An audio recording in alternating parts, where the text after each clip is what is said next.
Welcome back to my channel. This is Priya. I hope all are good and fine. So आज की video में हम discuss करेंगे अपने बीएड सेकेंड ईयर के असेसमेंट फॉर लर्निंग के एमसीक्यू क्वेश्चंस के बारे में।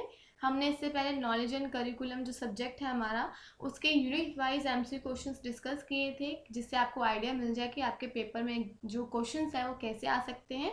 आज हम असेसमेंट फॉर लर्निंग के क्वेश्चंस को डिस्कस करेंगे यूनिट फर्स्ट के। ठीक है, तो बिना टाइम वेस्ट करते हुए वीडियो को स्टार्ट करते हैं। Stay tuned with the video. So let's get started. तो जो आपका असेसमेंट फॉर लर्निंग है बीएड सेकेंड ईयर का, आज हम यूनिट फर्स्ट के क्वेश्चन डिस्कस कर रहे हैं। तो आपका फर्स्ट क्वेश्चन क्या है? Assessment is a systematic collection, review and use of informative about educational programs undertaken for the purpose of improving students learning and development. Who said this statement? तो क्या बोल रहा है कि असेसमेंट आपकी सिस्टमैटिक कलेक्शन है, एक रिव्यू है जिसमें आप एक रिव्यू करते हो, एक यूज ऑफ इंफॉर्मेटिव है, इन्फॉर्मेशन आपको मिलती है, एजुकेशनल प्रोग्राम है एक आपका, जो आप किस लिए करते हो? ताकि जो आपके स्टूडेंट्स हैं उनकी लर्निंग जो है उसको आप इम्प्रूव कर सको। ठीक है, असेसमेंट किस लिए करते हैं हम? एक सिस्टमैटिक कलेक्शन होता है, एक रिव्यू होता है कि हम बच्चे की जो प्रोग्रेस है, लर्निंग आउटकम्स क्या हैं, उसके इम्प्रूव हो रहे हैं कि नहीं, उसके बारे में हम देखते हैं। तो ये स्टेटमेंट किसने दिया था? आपके पास ऑप्शन है हुबा एंड फ्रीड ने, सेकेंड इज एल्विन ने, third is Palomba and Banta ने, and fourth is none of this. तो आंसर क्या है आपका? Option number third, that is Palomba and Banta. उन्होंने ये स्टेटमेंट दिया था कि assessment is a systematic collection, review and use of informative about educational program. ठीक है, तो फर्स्ट क्वेश्चन का आपका आंसर क्या है? Option number third, that is पलम्बा एंड बंता। Move to the second question. Second question आपका है assessment activities which are devised, carried out and marked by the class teacher. कौन सी असेसमेंट एक्टिविटीज होती हैं जो कैरिड आउट मतलब कि टीचर्स के द्वारा की जाती हैं, क्लास टीचर जो होती हैं वो आपकी करती हैं, डिवाइस करती हैं, उसको मार्क आउट करती हैं। तो वो क्या होती हैं जो क्लास टीचर आपकी करती हैं? First is internal assessment, second is summative, third is external and fourth is formative. ठीक है, तो आपके असेसमेंट के डिफरेंट टाइप्स हैं, आपको सारे टाइप्स अच्छे से रीड आउट करने हैं, क्योंकि जो एमसीक्यूज़ हैं वो इस पर काफ़ी बन सकते हैं। तो जो एक्टिविटीज़ टीचर अपने क्लास में करती है, कैरिड आउट करती है, डिवाइस करती है, वो आपके इंटरनल असेसमेंट में आती हैं। ठीक है, जो समेटिव होती है आपको पता है at the end of the year या at the end of the उसमें हम लेते हैं जब आपका क्लास ख़त्म हो जाता है, सॉरी जब आपका ईयर ख़त्म हो जाता है तब आप समेटिव असेसमेंट करते हैं। एक्सटर्नल जो आप बाहर से एग्जामिनर आके आपका टेस्ट करते हैं, आपको असेस करते हैं, उसको एक्सटर्नल कहते हैं। एंड फोर्थ इज फॉर्मेटिव, जो आपकी ड्यूरिंग द क्लास या ड्यूरिंग द आपका जो चल रहा है सेशन, उसके अकॉर्डिंग जो आपकी टीचर्स आपका टेस्ट लेती हैं उसे बोलते हैं फॉर्मेटिव असेसमेंट। ठीक है, तो इसका राइट आंसर है आपका इंटरनल असेसमेंट, जो क्लास टीचर क्लास के अंदर आपके लिए एक्टिविटीज कराती हैं। ठीक है, तो right answer is option number first. ठीक है, थर्ड क्वेश्चन है आपका। Move to the third question. Third question is assessment activities which are at the end of the period of instructions. मैंने आपको बताया जो एट द एंड होती हैं वो कौन सी होती है आपकी? समेटिव असेसमेंट होता है जब आप eight the end of the period लेते हैं, जैसे आपका 11th क्लास में हो या 5th क्लास में हो, जब आपकी क्लास फिनिश हो जाती है, आप नेक्स्ट ईयर में जाते हो, तो उससे पहले आपके एग्जाम्स लिए जाते हैं जो आपके फाइनल पेपर होते हैं। तो जो फाइनल पेपर होते हैं वो एक तरह से आपका समेटिव असेसमेंट लिया जाता है कि आपने जो थ्रू आउट द ईयर हमने आपको पढ़ाया है वो आपको कितना समझ आया है। ठीक है, तो इसका राइट आंसर क्या है? Option number second, that is summative assessment. Next है आपका assessment activities which is just in terms of whether a particular description of performance has been met और नॉट। ठीक है, ये कौन सी असेसमेंट एक्टिविटीज़ होती हैं वो जिससे हमें पता चलता है कि हमने जो सोचा था, जो डिस्क्रिप्शन हमने परफॉर्मेंस की रखी थी कि बच्चों की परफॉर्मेंस ऐसी होनी चाहिए, वो ऐसी हुई है कि नहीं, वो पर्टिकुलर क्राइटेरिया हमने मेट किया है कि नहीं किया है। जैसे आप एक गोल सेट कर देते हो, फिर आप देखते हो कि जो हमने गोल या स्टैंडर्ड सेट किए थे वो स्टैंडर्ड हमने अचीव किए हैं कि नहीं। तो ये कौन सी असेसमेंट एक्टिविटीज़ होती हैं आपकी? ऑप्शंस आर इंटरनल असेसमेंट, जो मैंने आपको बताया क्या होता है, नॉर्म रेफरेंस असेसमेंट होता है, एक आपका टर्मिनल असेसमेंट होता है, and fourth one is criteria reference assessment. ठीक है, तो जब एक पर्टिकुलर डिस्क्रिप्शन को देखते हो कि जो हमने परफॉर्मेंस के लिए सेट आउट किए थे स्टैंडर्ड्स वो मेट हुए हैं कि नहीं, तो वो आपका क्राइटेरिया रेफरेंस असेसमेंट में काउंट करते हैं। ठीक है, तो इसका राइट आंसर क्या है आपका? Criteria reference assessment. ठीक है,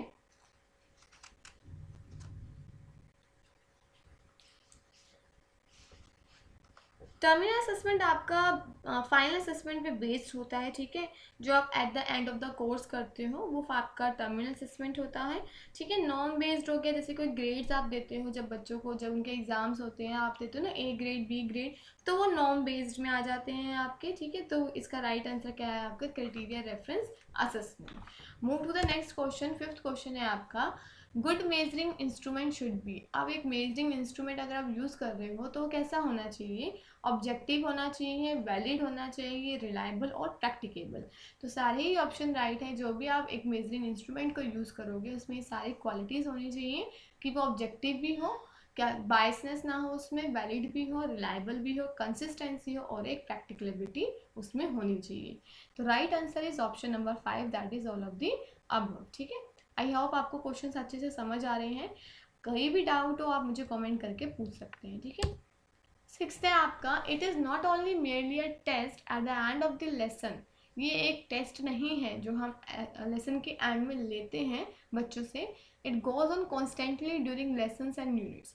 ये चलता ही रहता है कॉन्स्टेंटली जब तक आपके लेसन्स चल रहे हैं, आपकी यूनिट्स चल रही हैं। इट इज़ कोल्ड, ठीक है। तो ये एक टेस्ट नहीं है जो आपका एंड ऑफ द लेसन लिया जाता है। ये कॉन्स्टेंटली चलता है जब तक आपके लेसन्स चलते हैं, जब तक आपकी यूनिट्स चलती हैं। तो इसे आप क्या कहते हैं, first is measurement, second word is assessment, third is evaluation and fourth is none of this. तो ये राइट आंसर आपका इवोल्यूशन है, जो आपका throughout the constantly during the class चलता रहता है। जैसे कि आपको टीचर क्लास में पढ़ाने आती है, अगर आपको लेसन पढ़ाया जा रहा है तो आपसे ड्यूरिंग द क्लास काफ़ी क्वेश्चंस पूछ लिए जाते हैं कि हाँ टीचर ने आपको कुछ पढ़ाया, वो आपसे पूछ सकती है कि आपने क्या समझा, ठीक है। आपसे क्वेश्चंस पुट आउट करती है ताकि उन्हें पता चले कि आप अच्छे से सुन भी रहे हैं कि नहीं। तो ये आपका इवोल्यूशन होता है, ठीक है। मेजरमेंट आप क्वांटिटेटिव टर्म्स में करते हैं, असेसमेंट आपका एंड ऑफ द ईयर या डिफरेंट असेसमेंट्स होती हैं। बट इसका राइट आंसर क्या है आपका, option number 3, that is evaluation, ठीक है।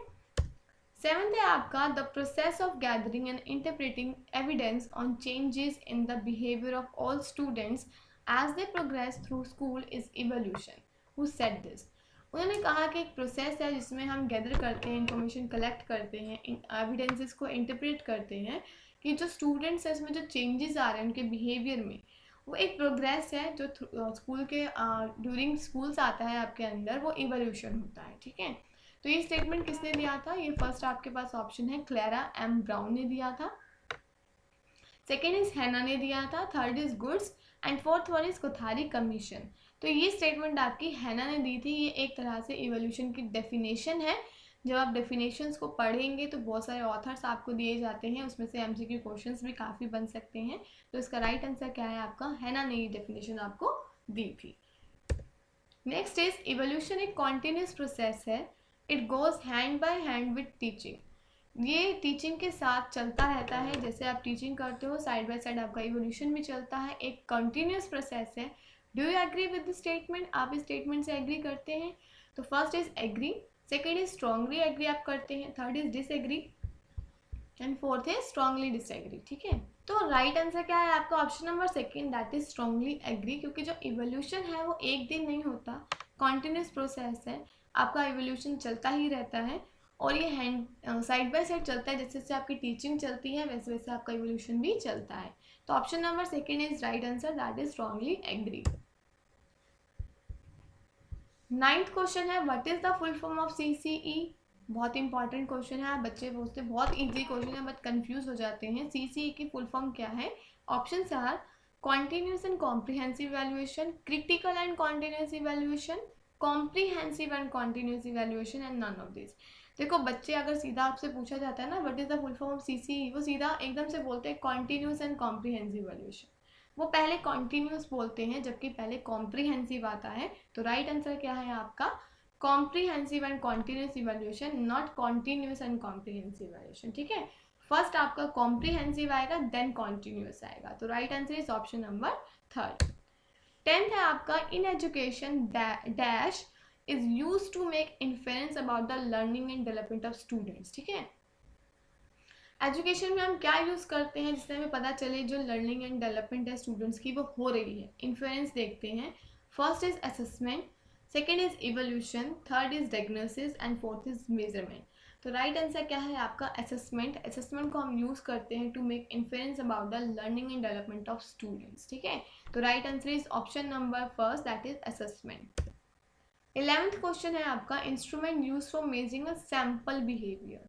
जब आप एक सैम्पल बिहेवियर को मेजर करने के लिए कोई इंस्ट्रूमेंट यूज करते हैं तो उसे आप क्या बोलते हो। First is test, second is measurement, third is assessment and fourth is evaluation. तो टेस्ट है आपका राइट आंसर। जब आप एक सैम्पल बिहेवियर, एक पर्टिकुलर बिहेवियर को मेजर करने के लिए जो इंस्ट्रूमेंट आप यूज करते हो उसे टेस्ट बोलते हैं, ठीक है। जैसे आपका क्लास टेस्ट होता है ना, एक पर्टिकुलर आपको सब्जेक्ट दे दिया, एक पर्टिकुलर आपको चैप्टर दे दिया, तो उसी चैप्टर का आपका टेस्ट जब होता है, जो आप इंस्ट्रूमेंट्स यूज़ करते हो तो क्या बोलते हो, आप टेस्ट लेते हो। मेजरमेंट आपका क्वांटिटी टर्म्स में और उसमें एक पर्टिकुलर बिहेवियर नहीं होता। असेसमेंट भी आपका थ्रू आउट होता है, फुल ऑफ होता है। एंड इवोल्यूशन भी आपका, आपके टोटल इवोल्यूशन जब आपको एक लेसन पढ़ा दिया जाता है या जब भी आपका इवोल्यूशन ड्यूरिंग द क्लास वो चलता ही रहता है, तो एक पर्टिकुलर बिहेवियर नहीं होता। तो right answer is option number 1, that is test. 12th question is evaluation that monitors learning progress is. कौन सा इवोल्यूशन होता है जो आपके लर्निंग प्रोग्रेस को मॉनिटर करता है ड्यूरिंग द क्लास, भी आप बोल सकते हैं इसको। तो first is placement evolution, second is formative evolution, third is diagnostic and fourth is summative. तो जो आपका इवोल्यूशन जो आपके लर्निंग प्रोग्रेस को या जिसको आप ड्यूरिंग द क्लास बोल सकते हो वो आपका होता है फॉर्मेटिव इवोल्यूशन, ठीक है। तो right answer is option number second, that is formative evolution. 13th question है आपका, the term examine is derive from a Latin word. जो आपका टर्म एग्जामिन है ना, वो लैटिन वर्ड से डिराइव हुआ है, आपको बताना है वो कौन सा वर्ड है। फर्स्ट इज एग्जामिन, स्पेलिंग को ध्यान में रखिए। सेकेंड इज एग्जामिन, दोनों ही एग्जामिन है। Third is examined and fourth is examiner. तो आपका जो एग्जामिन वर्ड है जो लैटिन वर्ड से निकला है वो है आपका एग्जामिन, विच इज EXAMEN, ठीक है। तो राइट आंसर इज 13 का right answer is option number second, that is examine, ठीक है, जिसका मतलब होता है पॉइंटर ऑफ बैलेंस करना एक तरह से, ठीक है। 14 है, learning outcome can be measured with the help of criteria test. किसने स्टेटमेंट दिया था कि जो लर्निंग आउटकम्स हैं जो बच्चों को हम पढ़ा रहे हैं उसको सिर्फ हम एक क्राइटेरिया टेस्ट से ही मेजर कर सकते हैं। ये स्टेटमेंट आपको किसने दी थी, ग्लेजर ने, ठीक है। तो option number third, that is Glaser, उन्होंने ये स्टेटमेंट दिया था कि learning outcome can be measured with the help of criteria test, ठीक है। 15th क्वेश्चन है, written examination includes question of. जो रिटन एग्जामिनेशन होते हैं आपके, एक होते हैं रिटन ऑरल, ठीक है। तो रिटन एग्जामिनेशन में कौन कौन से टाइप्स ऑफ क्वेश्चंस आप लेते हैं। First is essay type, second is short answer type, fourth is objective type, sorry third and fourth is all of this. तो ये सारे ही आपके रिटन एग्जामिनेशन है। जब ऐसे टाइप होता है तब भी आप लिख के टेस्ट देते हैं, शॉर्ट आंसर टाइप में भी आप रिटन वर्क करते हैं, ऑब्जेक्टिव में भी, ठीक है। तो ऑल ऑफ दिस क्या है आपका right answer. 16 is national policy of education was revised in which year. जो आपकी नेशनल पॉलिसी ऑफ एजुकेशन थी 1986 में आई थी और एक 1968 में थी। तो ये रिवाइज कब हुई थी। First is 1962, 1968, 1986 and 1992। तो जो आपकी नेशनल पॉलिसी ऑफ एजुकेशन थी NPE वो आपकी 1992 में क्या हुई थी, रिवाइज हुई थी, ठीक है। लास्ट क्वेश्चन मैं आपको होमवर्क के लिए दे रही हूँ। आप मुझे कमेंट करके बताएंगे जो आपकी ब्लूम्स टेक्सोनॉमी है आपके फर्स्ट यूनिट में, आप फर्स्ट ईयर में भी पढ़ते आ रहे हैं। ब्लूम्स टेक्सोनॉमी इंस्ट्रक्शनल ऑब्जेक्टिव्स जो है आपकी, जिसमें आपके कॉग्निटिव डोमेन, अफेक्टिव डोमेन और साइकोमोटर डोमेन्स हैं जो ब्लूम्स ने दिए थे। इनके फर्दर टाइप्स भी हैं, कॉग्निटिव के अंडर भी फर्दर उसके पार्ट्स हैं, अफेक्टिव के एंड साइकोमोटर के। तो आपको अरेंज करना है कॉग्निटिव डोमेन के जितने भी पार्ट्स हैं उनको सीक्वेंस में। ऑप्शंस आपको गिवन है, knowledge application synthesis comprehension analysis evolution. Second is comprehension application knowledge analysis synthesis evolution. Third is knowledge comprehension application analysis synthesis and evolution. And last is application comprehension knowledge analysis synthesis and evolution. आप मुझे comment करके बताएंगे इसका right answer क्या है। मैं देखूंगी किन किन बच्चों का सही आंसर है, ठीक है। तो इसके जो फर्दर हैं जैसे इफेक्टिव है उसके भी पार्ट्स हैं, उस पर भी MCQ बन सकता है। तो अच्छे से चैप्टर्स को रीड आउट कीजिएगा। तो इतने ही क्वेश्चंस हैं। आज हमने 17 क्वेश्चंस डिस्कस किए हैं यूनिट फर्स्ट से। नेक्स्ट में हम यूनिट सेकंड के क्वेश्चंस को डिस्कस करेंगे कि उसमें से कौन कौन से क्वेश्चंस बन सकते हैं। आई होप आपको अच्छे से समझ आ गया होगा। कोई भी डाउट हो तो कमेंट आप मुझे कर ही सकते हैं। Thank you, have a good day, this is for today and be safe also. And please subscribe my channel अगर आपको लगता है कि वीडियोस अच्छी हैं, इन्फॉर्मेटिव है, आपके काम आ रही हैं, और उसको ज़्यादा से ज़्यादा शेयर्स भी कीजिए ताकि जितने भी बच्चे हैं BEd सेकेंड ईयर के उनको भी आइडिया लग सके। Thank you, have a good day.